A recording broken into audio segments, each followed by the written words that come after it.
खबर शामिल करते हैं हमारे AP न्यूज़ ब्यूरो चीफ हाफिज रब नवाज से। इलाके में जराइम की रोकथाम के मुतल्लिका अमन कमेटी मेंबरान, मसालती कमेटी, प्रेस क्लब मुबारक, हतनची, मलिक, मक्की, सठियार, इनकलाब मीडिया ग्रुप और अंजुमन ताजरान के दरमियान आगाही मीटिंग मुनक्किद की गई। मीटिंग का आगाज़ तिलावत कलाम पाक और नात रसूल मकबूल सल्लल्लाहु अलैहि वसल्लम वसल्लम से किया गया।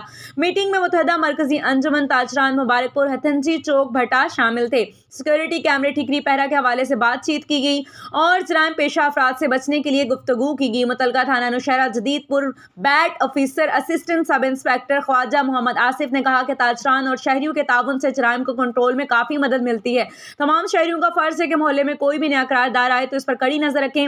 मोबाइल दुकानदार और कबाड़िया मर्चेंट को SOPs बताई जाएं और बगैर शनाख्ती कार्ड खरीदो फरोख्त ना करें। थाना नौशहरा जदीद के तमाम कमर्शियल मार्केट्स के सदूर ने शिरकत की, जिसमें अकरम बेग सरप्रस्त, बज़म हसान मुबारकपुर, मरकजी अंजुमन ताजरान चौक भट्टा से जावेद कटैवड़ी, मरकजी अंजुमन ताजरान हतनजी के मरकजी सदर हाफिज मोहम्मद आबिद ढोल साहब ने अपनी काबीना के हमरा शिरकत की। मुतहदा मरकजी अंजुमन ताजरान मुबारकपुर के मरकजी सदूर वहीद अब्बास मसम्मन ने कहा कि मजराइम की रोकथाम के लिए मैं और मेरी टीम शाना बशाना इंतजामिया के साथ खड़े रहेंगे। मीटिंग मुबारकपुर चौक भट्टा के अहदेदारान ने कसीर तादाद में शिरकत की। प्रोग्राम के आखिर में पंजाब पुलिस और मुल्क की सलामती के लिए ताजरान के कारोबार में बरकत के लिए मौलाना मोहम्मद अहमद साहब ने दुआए खैर करवाई। मजीद अपडेट